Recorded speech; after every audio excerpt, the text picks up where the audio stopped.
देश को आजाद कराने में अपने प्राणों का बलिदान देने वाली देश के वीर शहीदों तथा तिरंगे के सम्मान में मंगलवार को बावल उपमंडल में हर घर तिरंगा अभियान के तहत लोक निर्माण एवं जन स्वास्थ्य अभियांत्रिकी मंत्री डॉक्टर बनवारी लाल के नेतृत्व में देश के अमर शहीद बलिदानियों के शौर्य तथा तिरंगे के सम्मान को समर्पित एक विशाल तिरंगा यात्रा निकाली गई। तिरंगा यात्रा में आमजन सहित बावल क्षेत्र की जनता ने बढ़ चढ़कर भाग लेते हुए शहीदों के शौर्य एवं बलिदान को याद किया।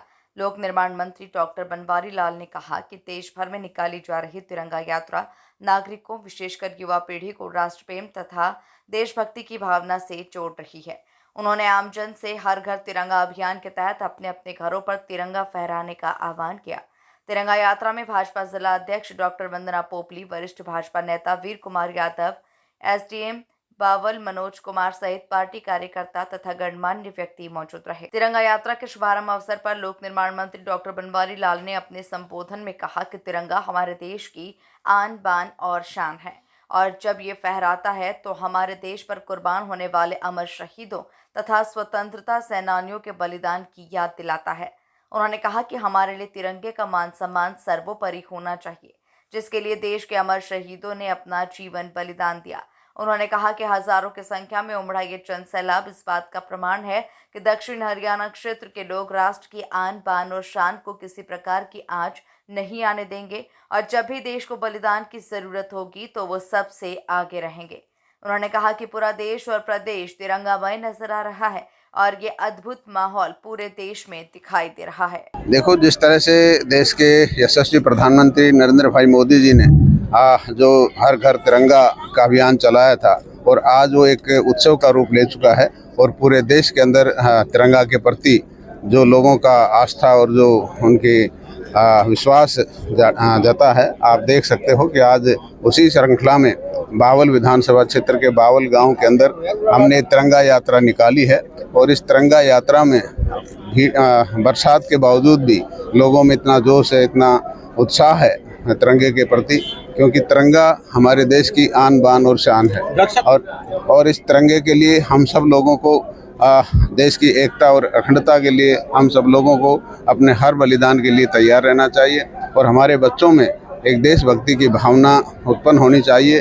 और क्योंकि ये दक्षिणी हरियाणा एक सैनिकों की खान कहा जाता है और यहाँ सेना के प्रति बच्चों में काफ़ी रुझान है, तो इस तिरंगा यात्रा से उन लोगों के बीच में भी एक मैसेज आएगा और तिरंगा यात्रा से जो लोगों में भाईचारा और एकता की जो संदेश जो जा रहा है उससे भी काफ़ी देश को फायदा होगा। डॉक्टर साहब, तिरंगा यात्रा में जिस तरह से जन सैलाब उमड़ रहा है ये तो दिखाई दे रहा है, देशभक्ति बच्चों में किस तरह है। एक जो सीएम साहब ने कहा कि 15 अगस्त से सभी बच्चे जय हिंद बोलना शुरू करें, तो उससे क्या ये भी एक देशभक्ति का ही देश के प्रति एक समर्पण और देश के प्रति एक अच्छा संदेश जाता है। अगर हम जय हिंद बोलते हैं तो उसमें हिंदुस्तान का नाम आता है, तो देश के प्रति एक कृतज्ञता। 3400 करोड़ की 600 परियोजनाओं का मुख्यमंत्री आज एक सौगात देने जा रहे हैं प्रदेशवासियों को, क्या कहेंगे? देखो, पिछले 10 साल से जिस तरह से भारतीय जनता पार्टी की सरकार प्रदेश के अंदर है और हर बार आप देखते होंगे वीडियो कॉन्फ्रेंसिंग से जरिए पहले माननीय मुख्यमंत्री मनोहर लाल जी करते थे, आज माननीय नायब सैनी जी भी वर्चुअल उद्घाटन या फाउंडेशन कर रहे हैं, क्योंकि इतने कार्य पिछले 10 साल के अंदर हुए हैं कि फिजिकली जा कर के उद्घाटन या उनका फाउंडेशन करना बड़ा मुश्किल है। तो आज माननीय मुख्यमंत्री जी वर्चुअली ही इनका फाउंडेशन और उद्घाटन करेंगे, क्योंकि पिछले 10 साल में पूरे प्रदेश में विकास बहुत ही गति से और बहुत समग्र विकास हुआ है, पूरे प्रदेश के अंदर बराबर विकास हुआ है। एक चुनाव से ठीक पहले एक बार फिर डेरा प्रमुख को फरलो दी गई है, किस तरह देखते हैं आप इसको? विधानसभा की चुनाव देखो ये कानूनी प्रक्रिया है, इसमें सरकार का कोई हस्तक्षेप नहीं होता। चर्चाएं चुनाव को लेकर के काफी है।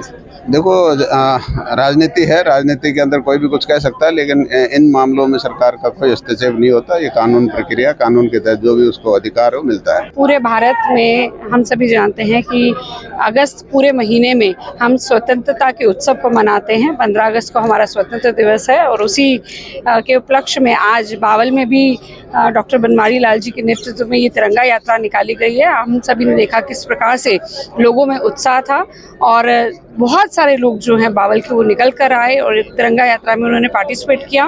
मैं ये भी कहना चाहूँगी कि जब भी तिरंगा लहराता है तो कहीं ना कहीं हमारे मन में भी हिलोरे मारते हैं कि जिस प्रकार से शहीदों ने अपनी जान देकर इस देश को स्वतंत्र कराया था, तो हम उसका अभिमान रखें। और हम आगे, मैं युवाओं से भी कहना चाहूँगी कि कहीं ना कहीं वो व्यसनों की तरह ना बढ़कर देश के डेवलपमेंट के बारे में, देश के विकास के बारे में सोचें। जी प्रधान जी, लगातार आप अभी जिला अध्यक्ष बनी नहीं रही, लेकिन जिस तरह से भारतीय जनता पार्टी में हम देख रहे हैं कि बिखराव की स्थिति है, राव इंद्रजीत सिंह गुट अलग से बात करता है, वो अलग से बात करते हैं, आप राव इंद्रजीत सिंह के सारथी मानी जाती है, तो आप किस नजर से देखते हैं, क्योंकि क्या सभी लोगों को आप जोड़ पाएंगे? देखिए, मुझे लगता है कि सभी लोग जुड़े हुए हैं और हमारा जो पूरा परिवार है वो एक साथ चल रहा है। और मुझे लगता है कि पहले दिन से ही इस चीज़ की झलक दिख गई थी कि भारतीय जनता पार्टी रेवाड़ी में एक साथ होकर चलेगी, वो आगे भी आपको कल दिखाई आपने देगी। तिरंगा यात्रा निकाली, लेकिन ना तो वहाँ कोई पार्षद था बीजेपी का। क्या माना जाए कि क्यों दूरी बना रहे हैं कि जब तिरंगा यात्रा बीजेपी की तरफ से देश के लिए? देखिए, बहुत सारे बैक टू बैक प्रोग्राम आ रहे हैं और नगर पार्षदों को इस चीज़ की सूचना नहीं थी, इसलिए आप ये नहीं कह सकते कि वो दूरी बना रहे थे। और जहाँ तक भारतीय जनता पार्टी के नेता हैं, अरविंद यादव जी बाहर थे, सतीश कोला जी साथ में थे, सुनील मुसेपुर जी के जो पुत्र हैं वो पहुंचे थे क्योंकि वो भी बाहर थे, और बाकी जितने भी मेजर जो नेता हैं वो वहाँ पर सब पहुंचे थे। हमारे प्रभारी भी पहुंचे। चुनाव के लिए कितनी तैयार है आप? चुनाव के लिए हम सभी पूर्ण रूप से तैयार हैं। आप खुद के अपने चुनाव हम सभी 3 सीट जीत कर आएंगे कमल के निशान पर।